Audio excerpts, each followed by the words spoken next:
God, and His Trinity, to accept the things I cannot change, courage to change the things I can, and the wisdom to know the difference. Amen. Down to Kentucky every year for the last few years for a men's conference, and was one of the co-founders of that, and he is just a spectacular guy.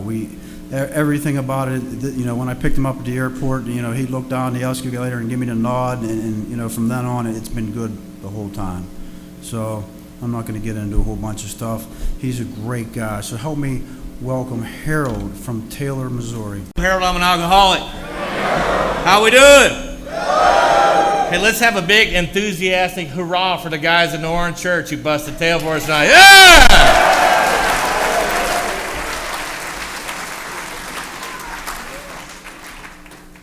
Hey, thanks for welcoming me. My sobriety date's April 7th, 1987. My home group is the AA on the Rocks, is the name of our home group. And my sponsor, I come from a strong sponsorship line. My sponsor is Tom I. For many of you know Tom, our newest speakers. Now, Tom's been very ill, so I'm going to be transparent with you the last 3 years. So sponsorship's really under Steve L. Some of you guys know Steve, good friends to him from Nashville. That's who I'm really accountable to today, but Tom will always be my sponsor till he goes to the big meeting in the sky. But I'm very blessed to come from that line of sponsorship, and I'm forever grateful for that. So that's a little bit about me here. I've been traveling all week, and I left St. Louis, and I left my slacks in another suitcase with my wife. And I didn't even know it till about 30 minutes ago when I went to change. So lucky I got pants at least, I don't have I'm not here in my Mickey Mouse underwear or anything like that. But I'm glad to be here. Ron, thank you so much for the privilege to come. Invited us a couple of years ago to come out here, and it's a privilege to come, meet your family. That was pretty special to see your kid up here and your wife, and get to meet your dog. Ron and I have a lot in common. We're both rock and rollers, right? We both love our wives, we love our kids, we love our dogs, we both have labs, we love to fishing junkies, hunting junkies, rock and roll junkies, but best of all, we're AA junkies, and that's the main thing, right? And we celebrate that. It's good to be here. I haven't had the privilege to be with Marty or Cecil. I met them, but they're my people. How do I know? Because we were singing hee-haw songs in the car earlier today. They gave a little bit, and my friend Carl has been a friend of mine for many, many years, and you guys are in for a treat tomorrow night with having Carl with us. One of my favorite AA dudes, but a very gifted speaker and communicator, so you're going to be blessed to be here for that. The hospitality's been wonderful. Since I got here, we've eaten great. I was about 190 when I got here. I'm going to go home about 2:30, something like that. But if you haven't figured out yet, I'm a hillbilly. I'm a country boy. They usually send us out first, so it just gets better from here. I'm going to tell you a hillbilly parable, and if you get the hillbilly parable, then we'll get along great. But if not, you got Marty, you got Alan on speaker, and you got Carl to look forward to. So let me tell you the hillbilly parable, and we'll get going. There's two hillbillies, Bubba and Daryl. Bubba and Daryl lived together their whole life. They live on a gravel road right down from each other. And one night, Bubba calls the sheriff, and he says, "Sheriff, I want to report Daryl." He says, "What for?" He says, "Man, he's manufacturing and selling drugs out of his house." And he's like, "Now, come on, Bubba. You guys have been together your whole life." He goes, "That's a strong accusation. How do you know that?" He says, "Because these cars go down late at night down this gravel road." And he goes, "In and I walked down through the woods. I snuck down and I watched them. And these guys went to the house, and Daryl come out, and they walked back to all that wood he's got in the back, and they went to the wood pile, and he reached in it, and he got the stuff out, handed it to them. They paid the money. This goes on all the time." He says, "So, it's got to stop. And it happens all hours of the night until the sun comes up." He goes, "All right, we'll check it out." So the next morning, or that next night, in the middle of the night, here comes Roscoe Pico Coltrane and Barney Fife, and they show up at Daryl's house and beat on the door. He comes to the door, he's in shock. He's like, "What's going on?" And they said, "Well, we got a problem." They said, "What's the problem?" He says, "Well, we got a strong tip that you've been manufacturing and selling drugs out of your house." He goes, "What are you talking about?" He goes, "Come on in. You can check this place out you want." He goes, No, Daryl, we're going to go back out to your wood pile." So they walk out to the wood pile, and all the sheriffs are there, deputies there. They got log splitters, axes, chainsaws, sledgehammers. He says, "Boys, go through every piece of it." So they go through 4 or 5 cords of wood, don't find anything. And they're irate, and they leave. Next morning, Bubba calls Daryl. Hey, Daryl, how you doing? What's up, Bubba? He goes, did cops come to your house last night? He goes, they sure did. He goes, they cut up all that wood you got in the back? He goes, they sure did. He goes, happy birthday, buddy. Right? That's right. That's how we flow. So you can make fun of the hillbillies all you want, but there's a little genius going on there, just saying. But no, it is a privilege to be here. It's always a privilege to do anything for AA. Tonight, in our book, I think it's page 29, says each person in their personal stories talks about how they develop a relationship with God. And we hope that nobody takes any of these accounts of bad taste. Our hope is after you hear these stories that you'll say, yeah, I'm one of them. And I want to be like that too. And so you're going to hear a great cross-section of stories today, this weekend. Your story is powerful as well. And so that's what I'm going to do is I'm going to share how I came into a relationship with King Alcohol, how that relationship brought me into a relationship with you people, and how the relationship with you people over the last 30 years has brought me to a relationship with the power greater than myself, which gave me just a storybook life. It's been an amazing run. So that's what I'm here to share with you tonight. I want to start off with sharing, we had a little bit of light humor, but I want to share some truth with you because I just got this text about an hour before I got here tonight. And there's a lady, if any of you, how many people here went to the international convention this last year? The last one they had, all right. When they had the old timers meeting that night, and they had all the people with 50 years or more, they bumped it to 50. One of the ladies that got up and shared was a lady named Sis from St. Louis, Missouri. And she's one of my hometown ladies, and she's getting ready to celebrate 65 years of sobriety this month. And she's 96 years old. Well, she has 2 daughters, and one of those daughters has struggled with alcoholism her whole life. And her granddaughters, are best friends with my daughters. And tonight, before I got here, I just got a text when I come in. This is one of the daughters that struggled her whole life to stay sober. And she's my age, she's in her 50s. And it just says here, it says, Jamie was in a car accident, and when they found her heart her heart wasn't beating anymore.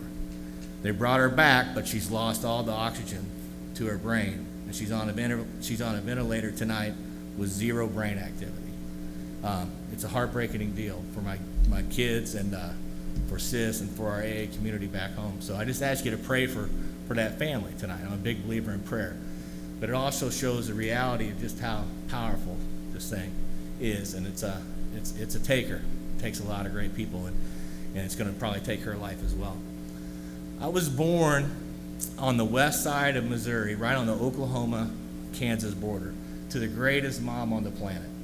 Her name was Mama Long. That's what everybody called her. She was pretty well known in my AA community as Mama Long. She died coming up on 2-year anniversary. My mother was married to an alcoholic and had a son and 2 daughters in St. Louis, Missouri. My half-brother and 2 sisters was in that marriage until they were around 10 or 12, and then literally had a nervous breakdown. Left that marriage, and she just left. Just up and left, and ended up in a state mental institution on the west side of the state in Nevada, Missouri. My mom was there for a couple of years at least, minimum. Not months, but years into that place. And then eventually she got well enough to leave, and when she left, she met another alcoholic who happened to be my dad.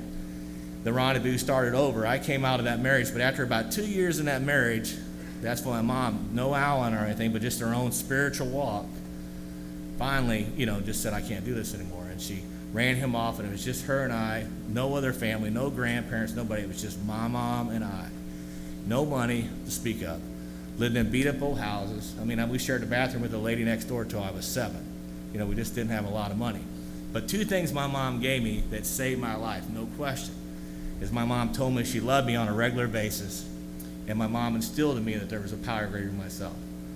And so I'm forever grateful for my mother. I'm forever grateful for single moms out there. I got a special place in my heart for single moms. So if you're a single mom or a single dad, you got a special place in my heart.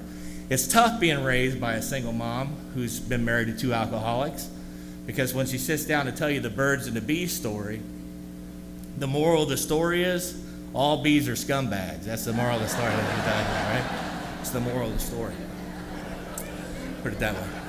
I don't think my mom ever dated again, to be honest with you. I never saw my mom with another man. I never saw her go on another date. We wore her out, guys. That's all I can tell you. It was done. But she didn't have any money, but she saved her nickels. She wanted me to have a spiritual upbringing, so I spent from kindergarten till third grade in a Catholic school, a little bitty country town. Now, some people had a bad experience with that. They give you some evil stories about the nuns, and, they had some bad, stuff with the clergy. I wasn't one of those guys, man. I loved church. I absolutely loved it. I used to come home and play church. I'd come home and set the TV trays up. I'd get a blanket, throw it over them for an altar. I'd dump the fruit out of the fruit bowl, fill it full of potato chips for the Eucharist. I'd get grape Kool-Aid for the wine. I'd get some towels, throw them over my shoulders.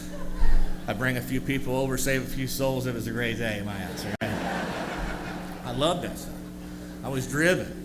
I was gifted. I had a lot of gifts. I was a drummer. I started playing drums when I was 5, and I just had a gift for it. I played ball. I was a pretty good baseball player. I don't think I could have played pro ball. I might have been able to play for the Cubs. Maybe. Yeah, maybe if I was lucky. But I had some gifts.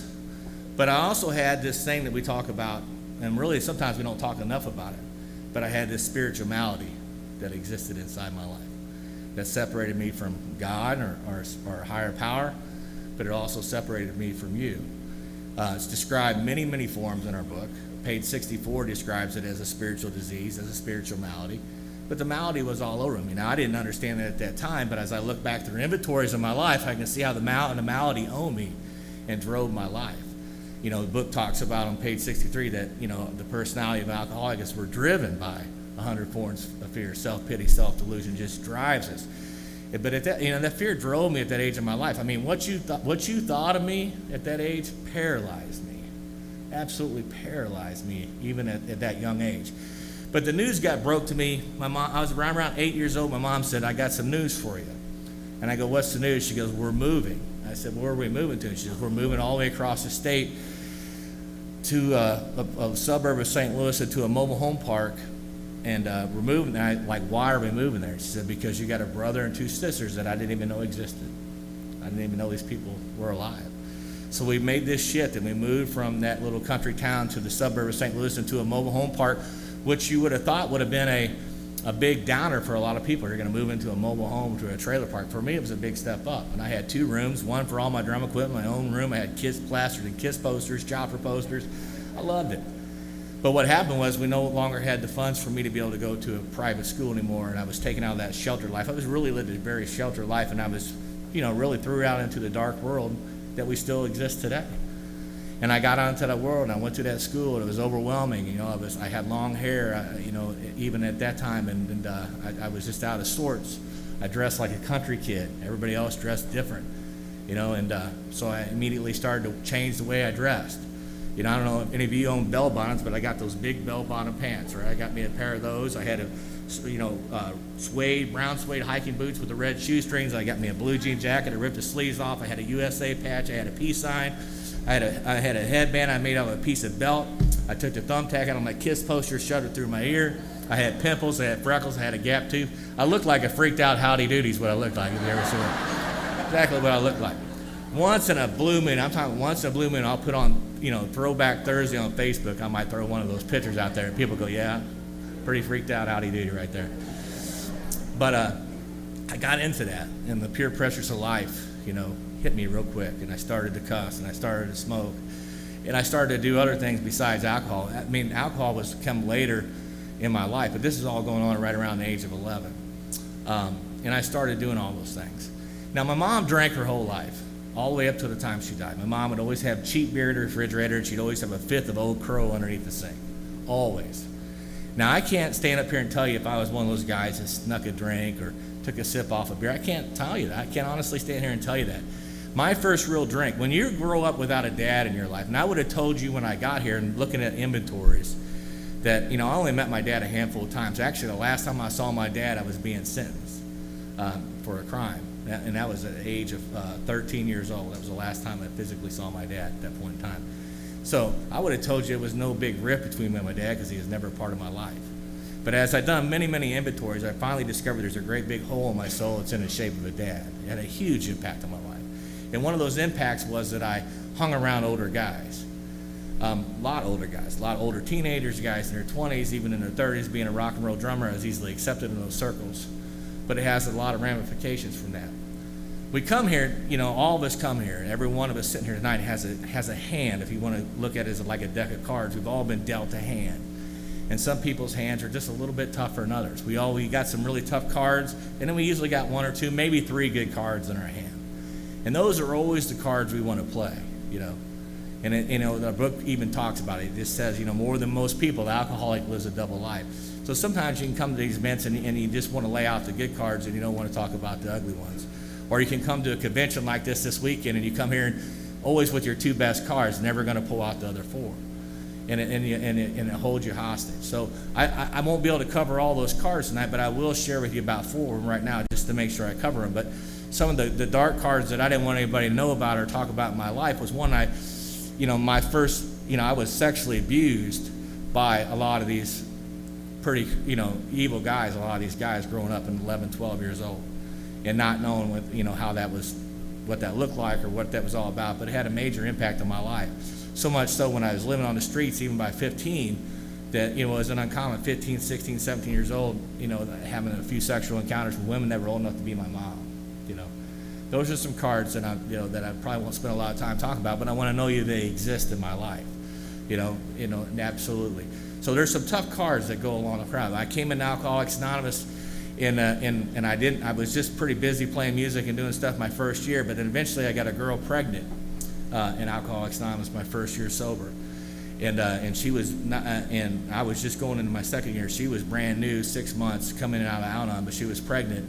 And she just withdrew and says, I don't want anything to do with AA, I don't want anything to do with you, I'm out of here. I'm taking a baby and I'm gone.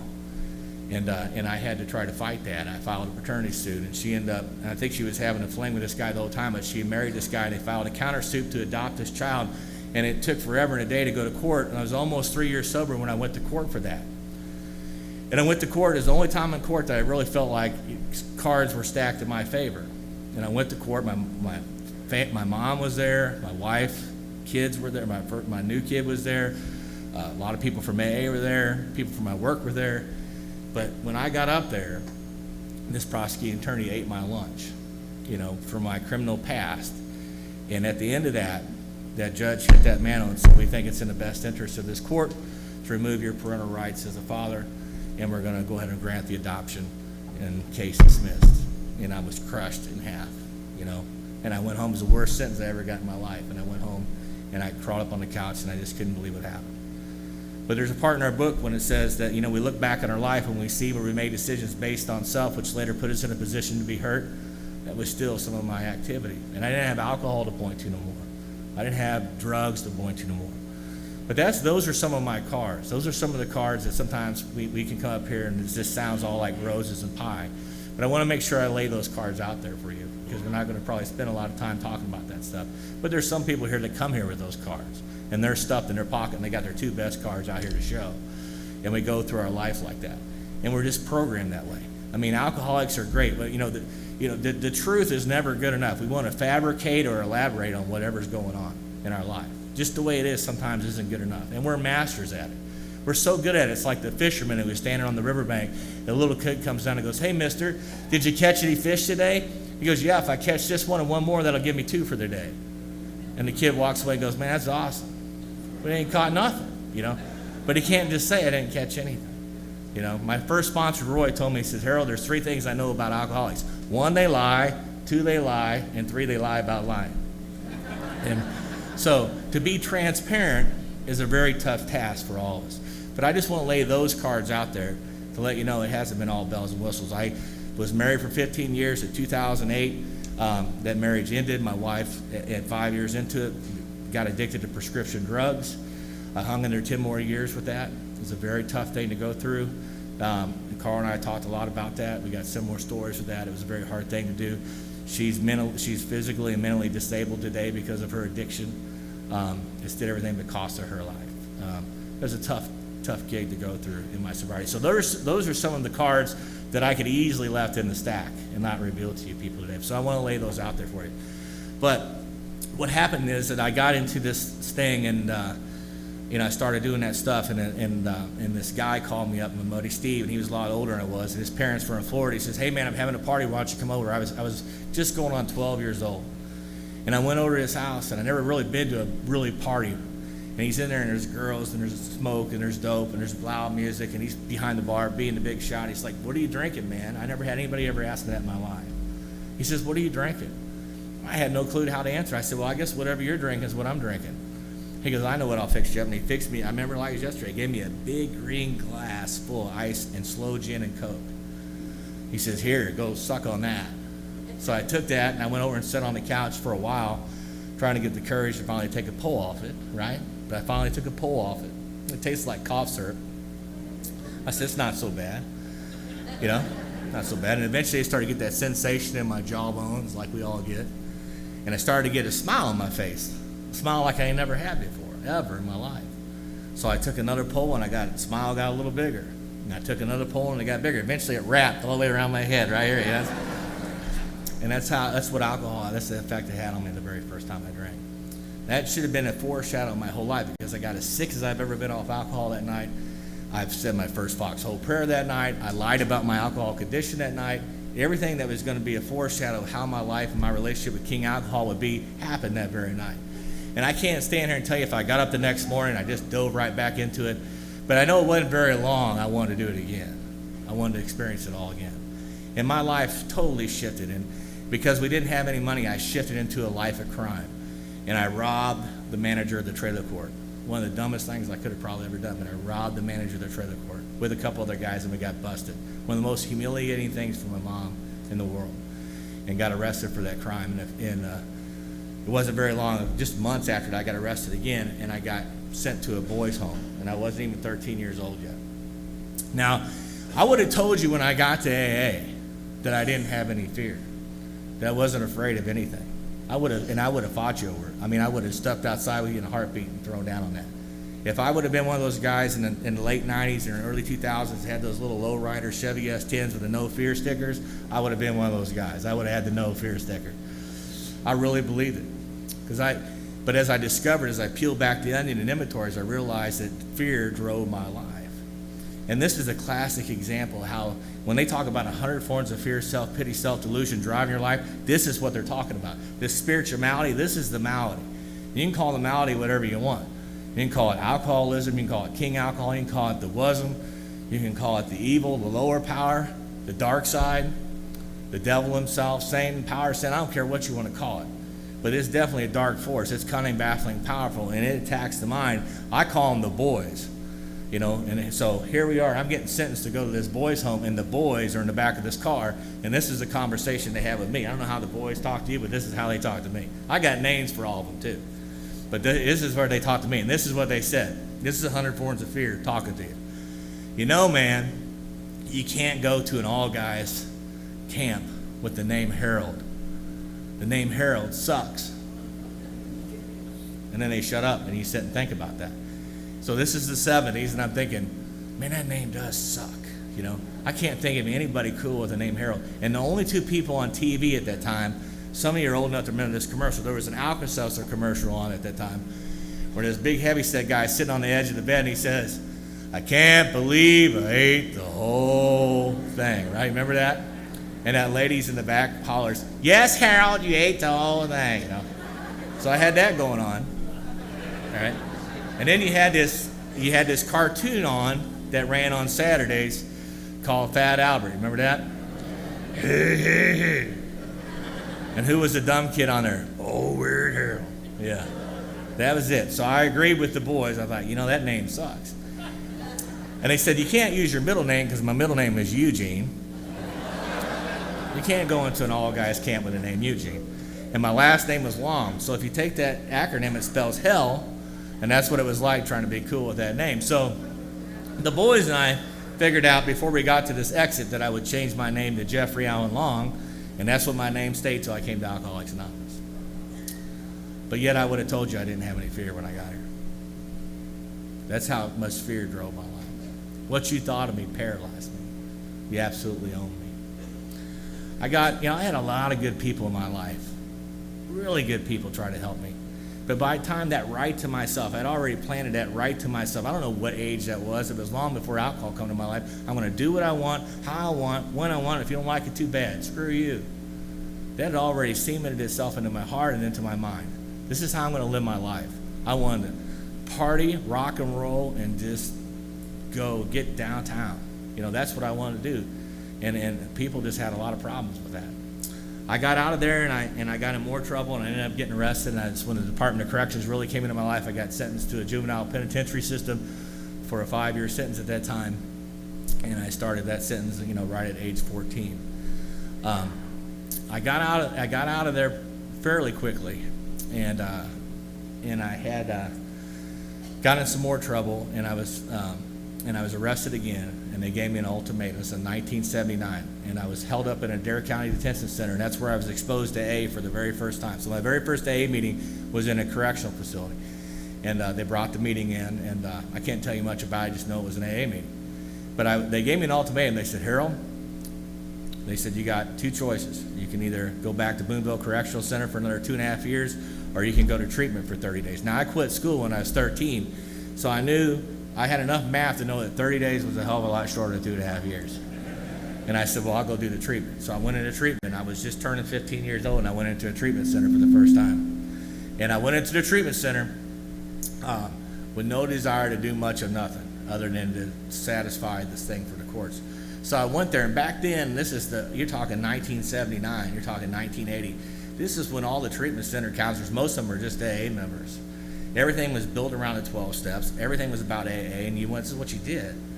And so finally, this is a little country town, and they allowed me to go to an outside AA meeting, and I'm on this little bus. It looks like one of them Oats buses for the seniors, And I'm 15. All these other people are old as dirt. We're going to this little church. There's like 10 people at the church in a country town called La Plata, Missouri. We drive there. I go in there, and there's a lady who looks like Mrs. Claus, looks like Santa's wife, who meets me. Her name's Millie. And she's got rosy cheeks, beautiful smile, just beautiful skin, just, one of those motherly types. Just loved her right off the bat. She set me down next to her, bought me a pop. And we're sitting there, and, there's only 10 people, so everybody's talking. Eventually comes my turn to talk, and she says, well, you get to talk. And I said, well, my name is Jeff, and I'm here because the Department of Corrections said I had to come. I only got about 15 more days, and then you're never going to see me again. That was my announcement to all of them, because I really not like you people. And then this lady turned on me. She grew horns, fangs, and a tail right there. And she said to me right in the meeting, she looked at me and she goes, well, just keep drinking, you dumb little bastard. It's all going to happen to you. And she became my first resentment in Alcoholics Anonymous, right? I mean, it really did. And I didn't say so, but her name was Millie. She was a rock star, if there's such a thing in AA in Central Missouri. She's sober forever and a day. Years later, I got to speak at her anniversary at her home group. Come full circle that she's long passed away, but she died with almost 50 years of sobriety. Still talked about Millie Mays, and she still talked about all over Missouri today.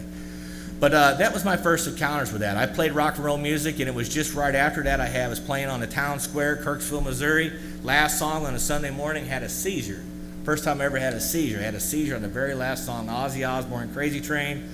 End up in a seizure, wake up with drumsticks in my mouth. Had no idea what happened to me. Rejected going to the hospital, went across the street, got sick in the drugstore bathroom. But eventually they talked me into going into the hospital because I might have epilepsy, I might have a tumor. I was totally delusional about it being related to my drinking. And it was one floor above that treatment center I just got out of. And the day I got out of that treatment center, the Thomas boys picked me up, Johnny and Tommy Thomas. We went to one of the best parties I've ever been to in my life in the country. You go to keg parties, hog roast, with all the hillbillies, right? Went to one of the best ones. I had that coin. I skipped it across the river, drinking jungle juice. It was a great day for me, But here I am, just a few weeks later, I'm above that treatment center for these seizures. And this guy, Laverne, the leader of this treatment center, come in to see me. My mom was here. He was here. And he just gave me the AA pitch one more time. And I just rejected it. I just gave him the Heisman. I just gave him the Heisman, as politely as I could. And my mom said, man, kid, this is where I get off the ship. When you walk out of this place, you got two choices. You go back and you start living your life right, or you can get on down the road. Hit the road, Jack. Don't ever come back. No more, no more, no more. And being an NFL Marlboro leather-on-leather guy I said, screw you, Mom. I don't need you either. And that's what part of me said. The other part of me inside of me is just broken in half, thinking my own mom don't even love me anymore. But I was willing to take that risk. And so there was a guy that was drifting in Kirksville at the time. His name was Scotty, and he was from Austin, Texas. And he had a long ponytail. He's probably about 45, and he was just a drunk that just was drifting. He had an old UPS van that he had converted into living quarters, and he was getting ready to head back to Texas. And I said, hey, man, you think I can go to Texas with you? And he goes, man, if your parole officer lets you go, you can go. And I said, all right, let me go talk to her. So her name is Lynn Bandoy. I said, Lynn, I got an opportunity. You got to embellish it a little bit. You had an opportunity. And she couldn't sign the paperwork fast enough, to get me out of her hair, out of her town. So off I go. I'm not even 16, just getting ready to turn 16. I'm off with some guy I don't even hardly know, headed to Austin, Texas. And I just tore it up in Austin and Tennessee and Knoxville and Nashville. And finally, about 19, I landed in Ackworth, Georgia. And now our big book, I'm going to share. How many people here got less? How many are a year less of sobriety? How many people? Just to see a show of hands. A lot of you. So I'm going to share this with you, and it's really important because it's probably one of the most important things I could even share with you tonight, but it describes the alcoholic mind. And when I describe the alcoholic mind, we talk about it where we throw a word around a lot of times in AA called denial, but denial is not a word you'll find in our big book. You'll find it twice, once in our spiritual appendix and once in Bill's story. But it really doesn't talk about our illness from a basis of denial. It goes way past that. And it talks about it from a basis of delusional and illusional. I can't see myself for what I really am, and I can't differentiate the true from the false. And I think it's a better, accurate description of alcoholism as our relationship to it is. And so on page 30, it says most, right off the bat, big bold letters, most alcoholics will pursue this thing to the gates of insanity or death. This great illusion, that they're like somebody else has to be smashed, right? And if that's not smashed, they're probably going to go on to the bitter end. And that's just the hardcore facts. I just shared a story with that to kick us off with. So what I'm going to describe to you is my relationship with alcohol. We could look at the doctor's opinion. We could go to the chapters of the whys. We could go to the solution, more about alcoholism. We could go all through the book and show different examples of how our relationship with alcohol, how it looks and how it's different. Some people here were everyday swear offers. I promise there's a bunch of them in this crowd right now. That every day they woke up, they swear off this stuff. I'm not doing this again tomorrow. I'm done with this. I'm just done. And then Beer 30 comes along, whatever time Beer 30 is in Pennsylvania, and they're out doing it again. There's people in here that could just not drink for periods of time. But when they got it on, man, they got it on. They call them binge drinkers. And there's guys like me who could count on one hand how many times not drinking ever entered the idea that this sounds like any kind of rational idea for a different change in life. And this is my first experience with that. I was 19 years old. I'm living in Red Barn Trailer Court, Ackworth, Georgia. Living with my buddy Mike and Danny. Nobody's got a car. Nobody's got a license. We're all on parole. There was nobody from the state of Georgia lived on our street. It was like all the rejects from all other southern towns. It was, if you ever watched Rudolph the Red-Nosed Reindeer, remember that? The Island of Misfit Toys, right? That's what I lived on, the Island of Misfit Hillbillies. How bad was it? I lived next door to three guys named Pork Chop, Hollywood, and Screwdriver. That should give you an idea, right? How my life was going. Washing our clothes in the bathtub with a stick in that red Georgia clay. It was great. It was going on. But what had happened was, now I was a blackout drinker. I was also, a kind of guy, a big loudmouth, loved the honky tonks. I was a saloon-atic, man. I loved the saloons, man. And I could get into them by that time. I loved all that country line dancing. I loved girls in cowboy hats and cowboy boots and four-wheel drives. God bless America. I loved all that stuff, Loved it. Absolutely loved it. But I was one of those guys, if we were drinking hard liquor or we just happened to mix it with something else, I was a guy that somebody wanted to punch at least once before the night was out, right? If you ever had that gift, I had that gift. So I woke up this Saturday morning in Ackworth, Georgia, on the trailer about 10 o'clock in the morning. I wake up, it's wintertime. I got on blue jeans, boots, a ski jacket, a flannel shirt, and I wake up, and my ski jacket's cut off at the sleeves, but I got a long sleeve flannel shirt on, and I got blood all over me. I got blood over my hands, all over my clothes, all over my pants. And I sit up and I'm trying to get in my head. I got a big tomato head, from the night before, trying to figure out what happened. And it was a blackout drink. It wasn't uncommon, but I couldn't figure out what happened to me. So I figured somebody just kicked the dog snot nasty out of me. So I got up and went into the bathroom and started looking, for where I was beat up, and I couldn't find anywhere where I was beat up. So I started undressing to get in the shower. When I did, I realized somebody sliced me all the way around my arm and stabbed me twice in my rib cage. I was filleted like a fish. But that's not the important part of the story. The important part of the story what comes next. Because we're not alcoholics because what alcohol did to us. We're alcoholics because what alcohol did for us, and the fact that once we start drinking, we can't guarantee what's going to happen next. I think one of the best definitions of alcoholism on page 30 says, alcoholic men and women are people who have lost the ability to control their drinking. If I was proposed that question early on in my life, I would have had a hard time trying to wiggle around that because I couldn't guarantee what was going to happen when I drank. But this is an experience. So I went out, and this is King Alcohol at its best. This is the spirituality coupled with King Alcohol, and this is what it looks like. Because I went out on the front that deck of that trailer, I got blood on my hands, I'm shaking, I'm scared to death, I'm as emotional as I've ever been, and for the first time I'm really getting emotional about my deal. And I said, you know what, man? I got to do something different than what I'm doing. I didn't know what that was, but I knew I had to do something different. And I'm telling you, Bill Wilson and them did something beautiful with alcoholism. They personified it. They gave him an old English character's name. They call him John Barleycorn, and I love that personification of it because that's just what it is. Our alcoholism is a lifestyle, but it's a romance. Man, I loved this romance. I loved this toxic relationship I had with King Alcohol.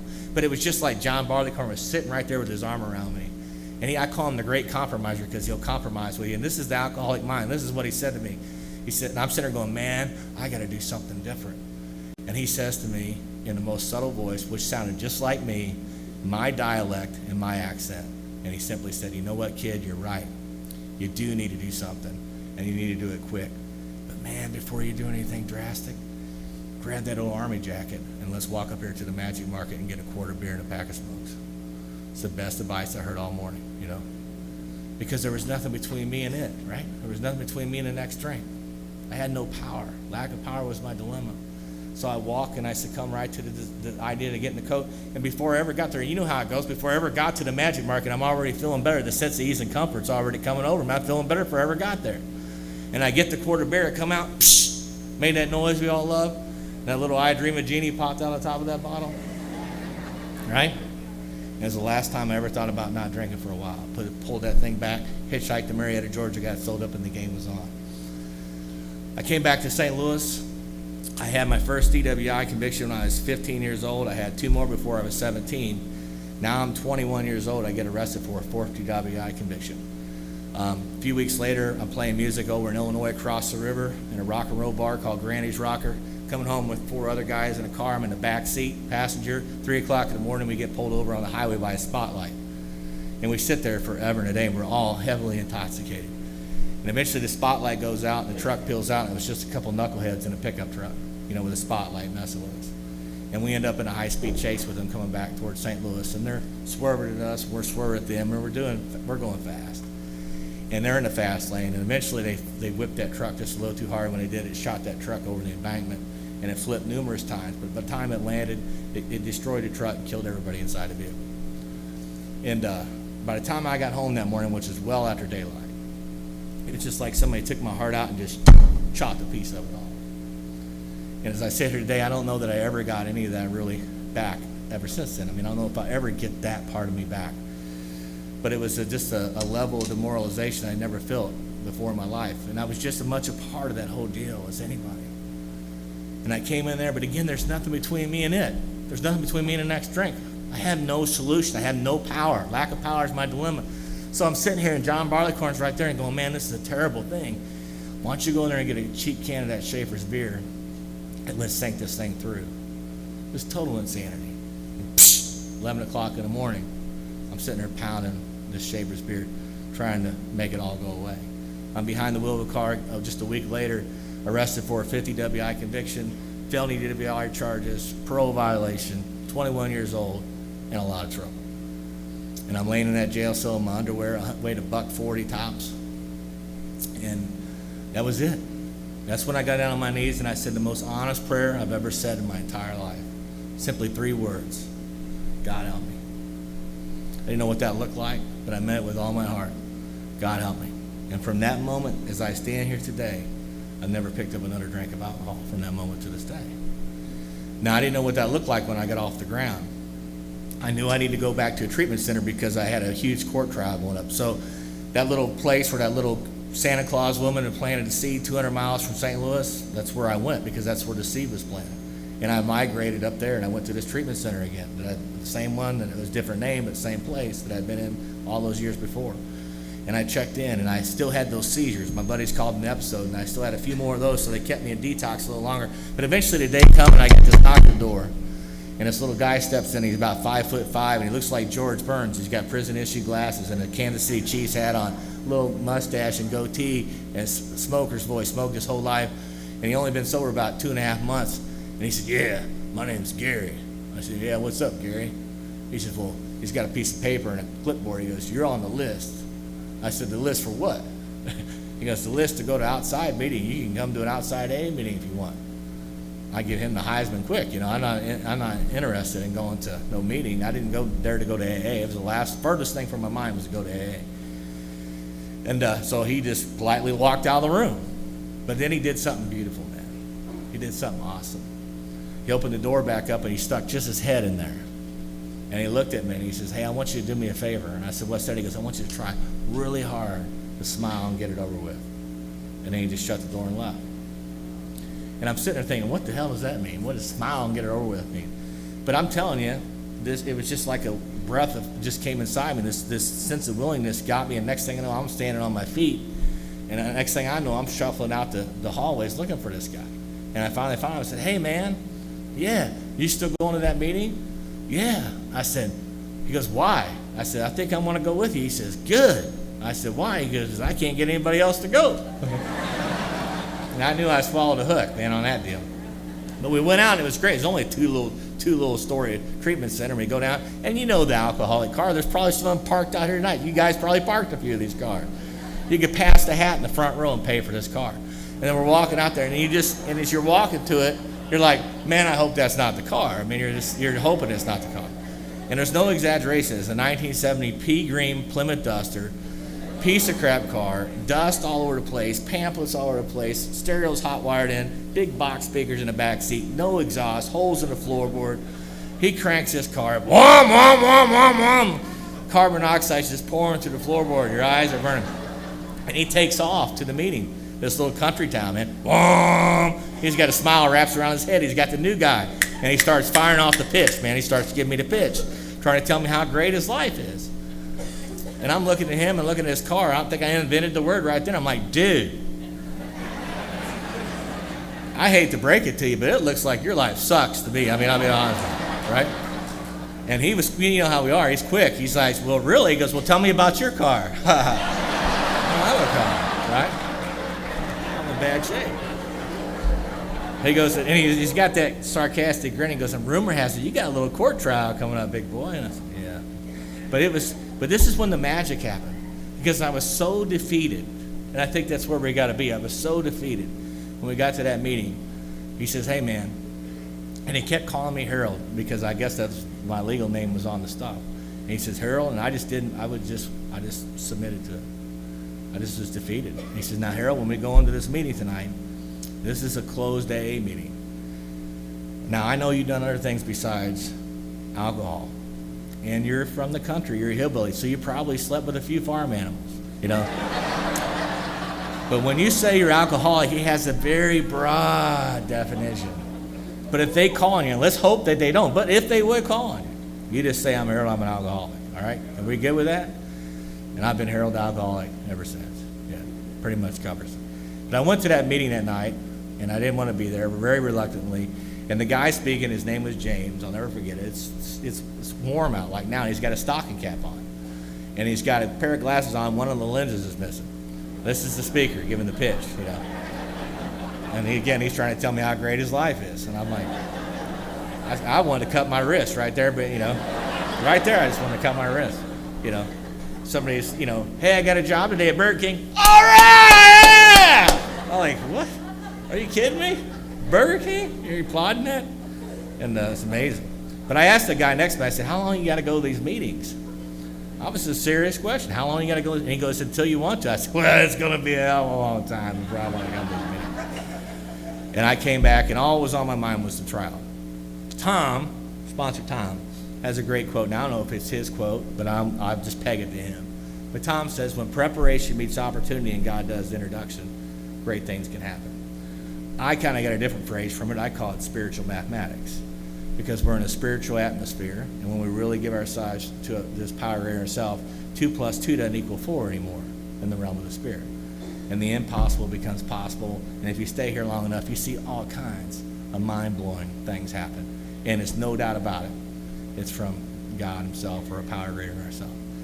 So I came back, and I got a lot of breaks. And I'm telling you, folks, I got a lot of breaks. A lot of breaks. Took advantage of some of them. Wasn't prepared for most of them, because I was on step none for a long time when I got here. And I mean it. I came to AA. And I didn't go to AA. I mean, lucky enough, this guy was persistent, 200 miles away, to keep calling me, going, "Did you go to AA?" I said, "No, man. I don't have a car. I don't have nothing. You need to go to AA." And I knew he was right, but I didn't go. And finally, I took a bus pass and went to a meeting, and I couldn't even go in. I was so afraid to walk in the door. I sat out and watched people walk into the meeting. I still didn't go to the meeting. But this guy was a persistent friend. I mean, I could write a whole story on the persistent friend, this persistent guy, 200 miles away. But finally, he talked me into going to my first meeting. But I came into AA finally. And I came into AA to do AA the way I'd done everything in my life. I'm going to do it how I want, when I want. If you don't like it, too bad. That's how I showed up here. I fell in love with you people right off the bat. I fell in love with the fellowship. I loved playing music. I had a sober band right off the bat, Alliance. Played all the AA conferences and gigs around town in the state, across states. Did all that stuff. Went to the AA dances. I was a hillbilly, never danced a day in my life until I came to Alcoholics Anonymous. And at that time, you know, the Vogue was going on. You had to learn how to do the Vogue and the Running Man and MC Hammer. I had big MC Hammer pants.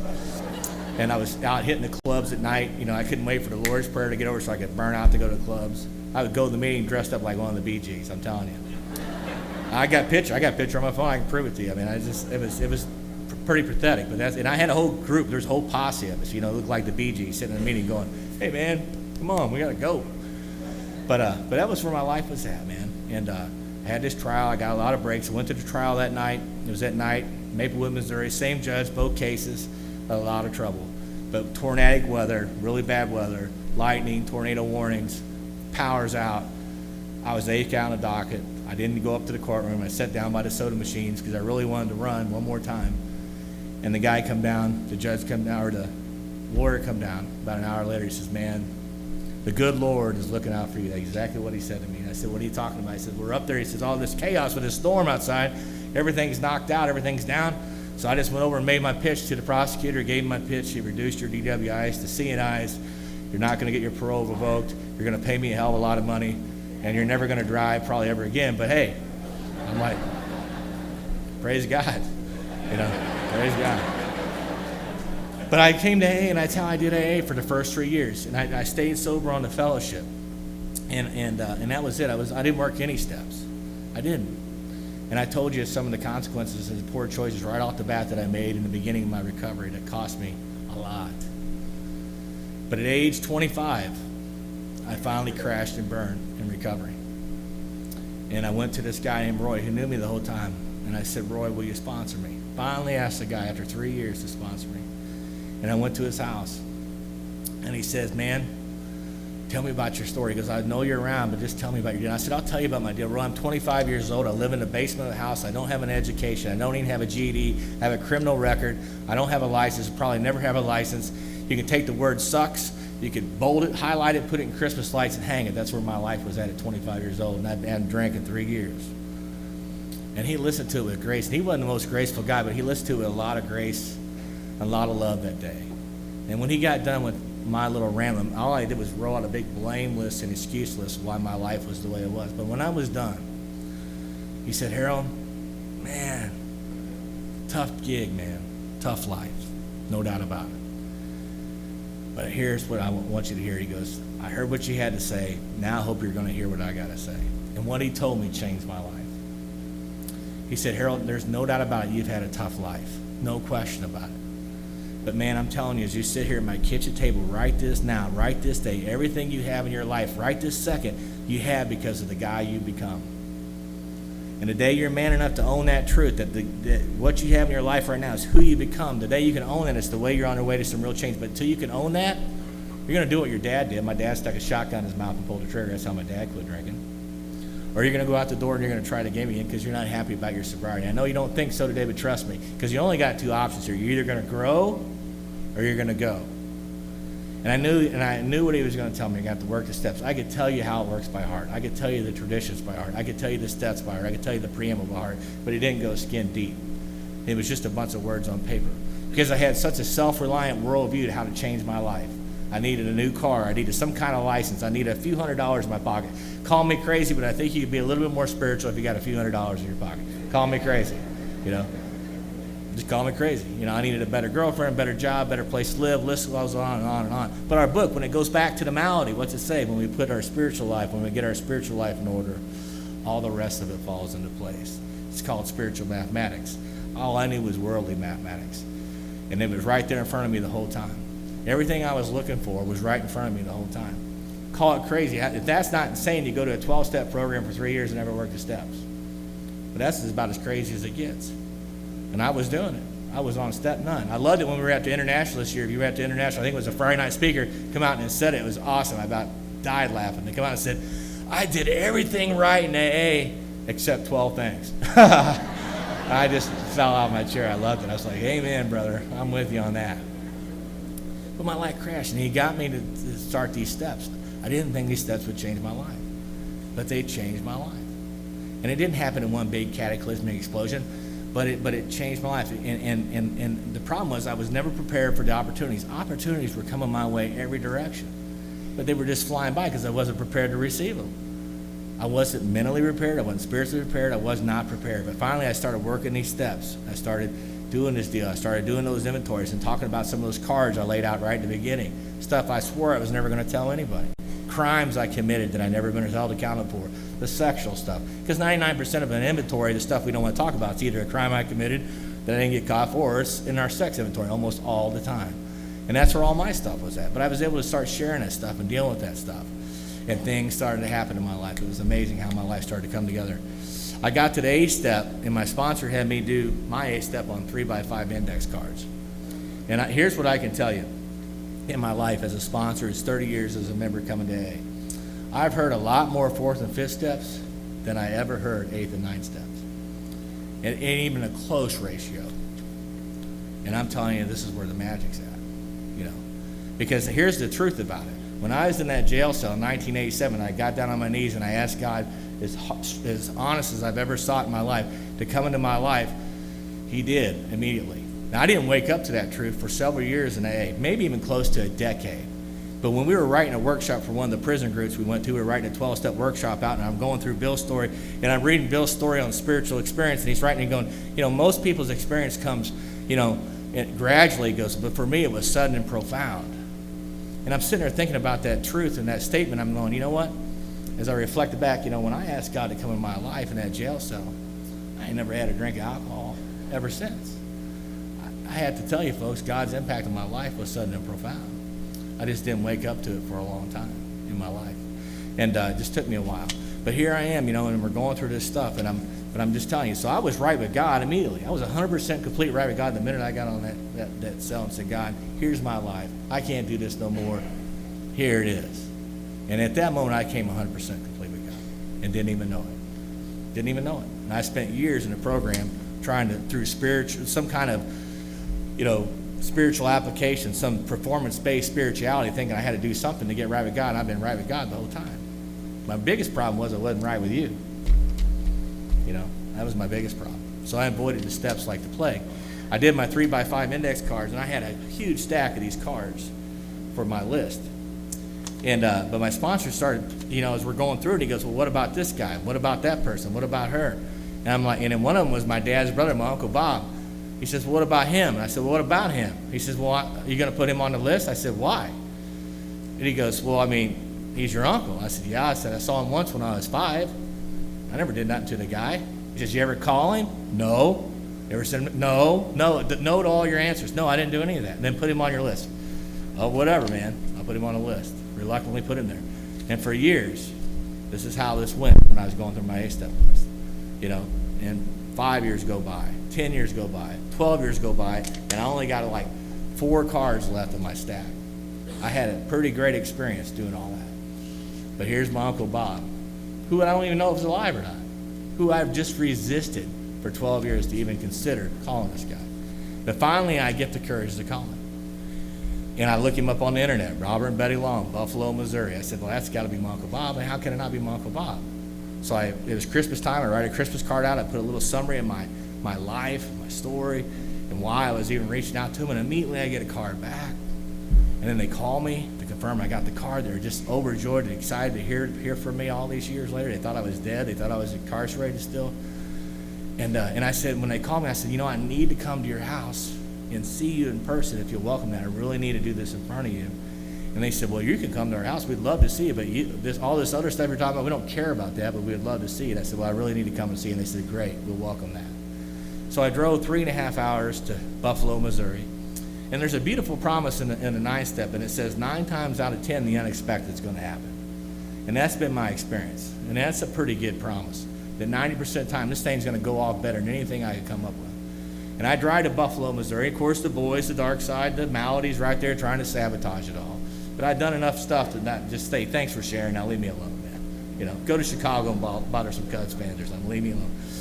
And we get to Buffalo, Missouri, and I pull down Locust Street, and I pull into the driveway, and there's cars everywhere. I'm going, damn, these people got a lot of cars.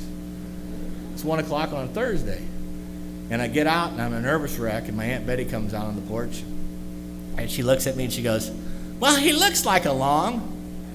And she's reporting back to the house.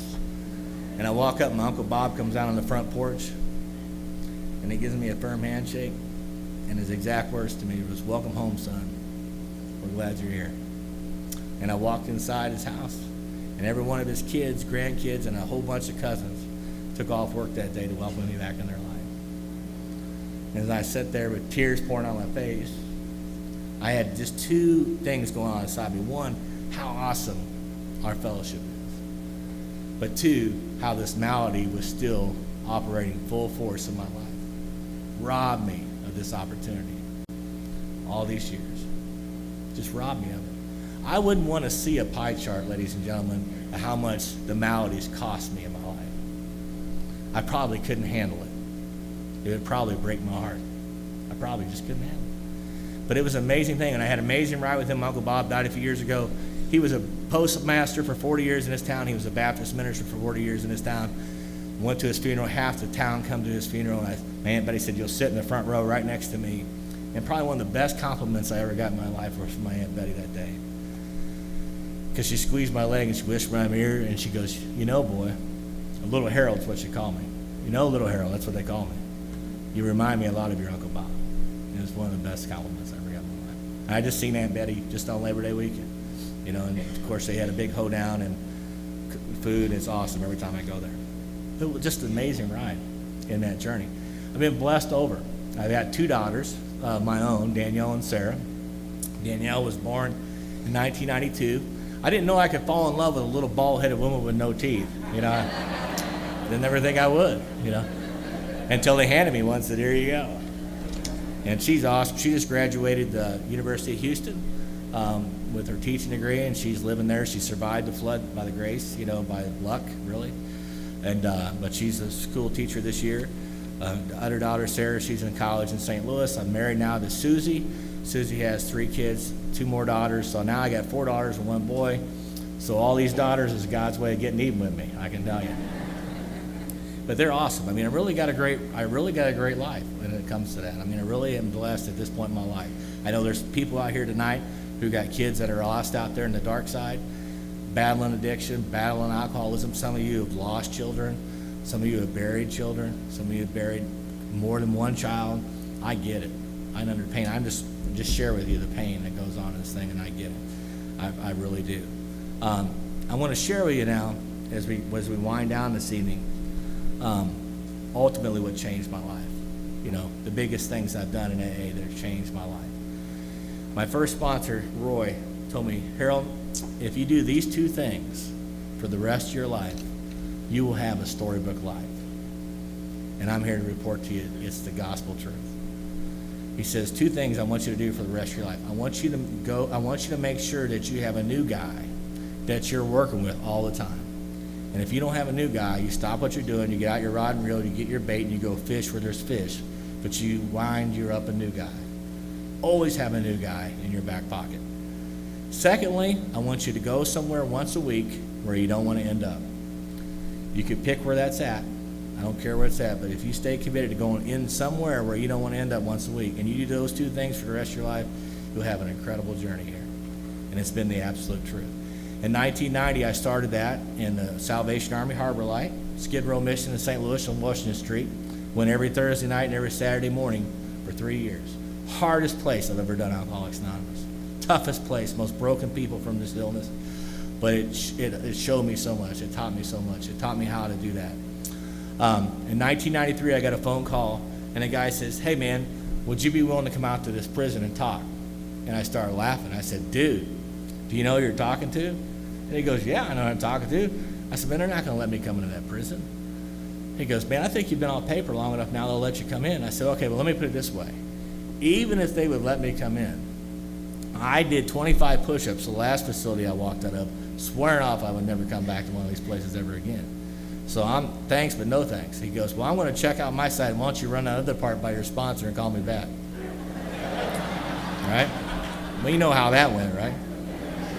And he goes, "Yeah, you're going to go out there. They'll let you go." Well, I went in 1993, and I went there and had a great experience. And then a few weeks later, they invited me to come back to the prison where the offenders inside were doing the deal.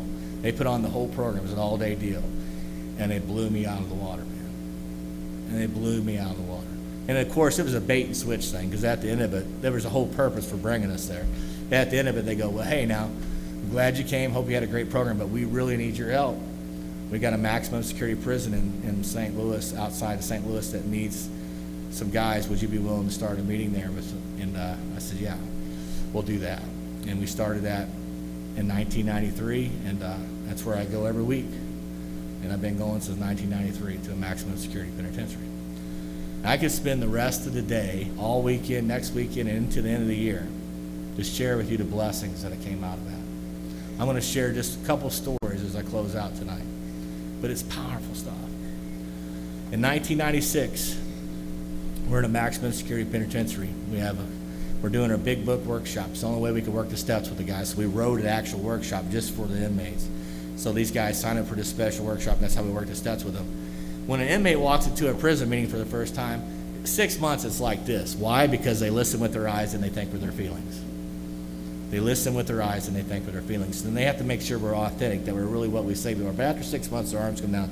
This guy signs up for our group. He was doing 2 life sentences. He came to prison the same year I was almost coming back to prison.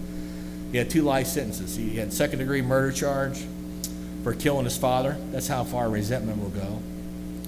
And he had an armed criminal action. So 2 life sentences.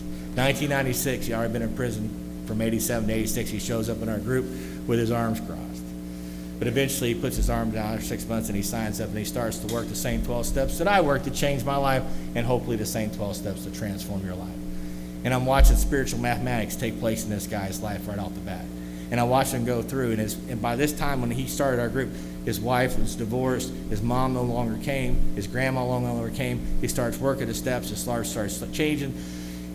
Grandma comes back on his visit list, mom comes back on his visit list, his wife comes back and renew their vow. This guy's life's changing. He gets a 2-year setback, a 4-year setback. And eventually in 2006, he walks in our prison group with a smile wrapped around his head. He goes, "You're not going to believe it." And I go, "What?" He goes, "I got an outdate." I go, "You got what?" He goes, "I got an outdate. I'm going home in 2 years. I got a 2-year outdate, 2008. I'm going home." I said, "You got to be kidding me." He should have easily done 30 plus. He did 21 years to the date. And I told him, as I've told many guys come out of prison, I said, "When you get out, I want you to call me every day until I tell you not to call me anymore." And his very first night, he calls me. He goes, "Hey, man, I'm out. I'm with my wife. We're driving home back to St. Louis." He goes, "And I'm on this thing called a cell phone." He goes, "It's pretty cool, man." I go, "Yeah, that's pretty awesome, aren't it?" He goes, "Yeah, that's amazing." I said, "Well, go home, have fun, call me in the morning." So the next morning, he calls me, 9:30 in the morning. And he's just full of joy. And he goes, "Man, you're never going to guess what I've been doing." I said, "Well, let's see. You've been away from your wife for 21 years. I can imagine what you've been doing." He's dying laughing. He goes, "And that's not what I'm talking about." I go, "What are you talking about?" And he goes, "Man, I've been opening gifts." And I go, "What, welcome home gifts?" He goes, "No, man. I've been opening Father's Day gifts, Christmas gifts, and birthday gifts since 1996. And my heart just melted like butter. And you're never gonna guess what I got for Christmas in '97. And I said, what did you get? He said, I got a Miami's Dolphin jacket. He's a huge Miami Dolphins fan. Never been to a Dolphins game, but just love the Dolphins. And this is how awesome God is, because somebody already gave me 4 tickets to get in to watch the Miami Dolphins play the St. Louis Rams, now LA Rams, in St. Louis 4 weeks later. And I said, man, that's an awesome gift. I got some tickets to go along with it. He goes, it's unbelievable, man. He goes, who am I going to take? I said, man, you take whoever you want. He goes, well, I'll take you. We'll get Big Book Bob, who had life in 45, and we'll get Gary, who had life in 20. And we went and ate pancakes, and we went to the game. And we're having the time of our life. We had to pinch ourselves because it's so unbelievable. The spiritual mathematics that are just incredible. And at halftime, the lady in front of us turns around and goes, man, you guys are having a great time. I go, yeah, we really are. And she goes, and you guys aren't even drinking. I go, I know. And she goes, it's a good thing. And I said, why? She said, because you'd probably end up in jail or something. I said, yeah. We still laugh about that today. It's been an amazing journey. A few years ago, GSO called me and said, we would like you to participate in helping recreate a new AA DVD to replace Sure Beat Sitting in a Cell. And would you be willing to participate in that? And I said, man, I would be honored to do that. And we shot most of that in my prison that I went to at the time. Actually, Carl went to that prison with me one time and shared at that same exact prison. Some of those guys that I shared with you tonight are in that video, a part of that thing. But it's been an amazing ride, man. And if it was up to me, I would have rejected it all. I don't want anything to do with it, man. Hey, why don't you run that by your sponsor and call me back? The malady has cost me everything in my life. I'm telling you. And it's still with me today. That's why I need a sponsor in my life as big as I ever need it. That's why I need accountability in my life as big as I ever need it. That's why I need to stay in the center of the boat as big as I ever need it. And I will for the rest of my life. I've had an amazing life.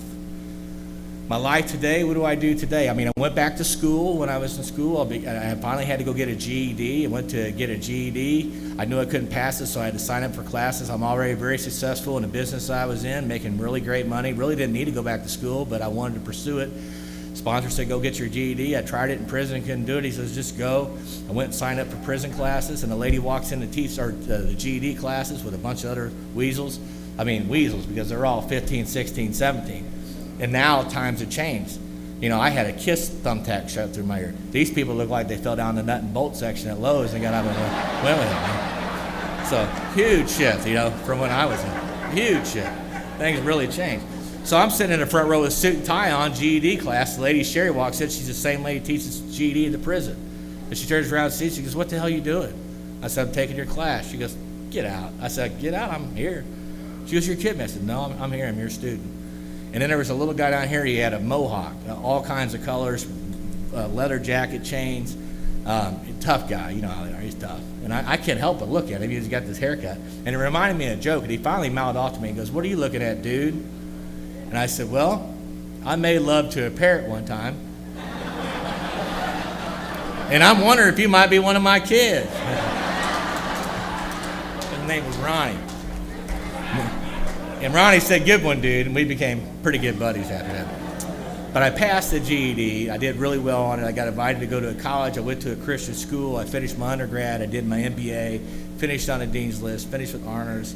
Since then, finished another master's degree. I'm actually on the leg down into that to finish that extra degree. Today, I'm a full-time pastor.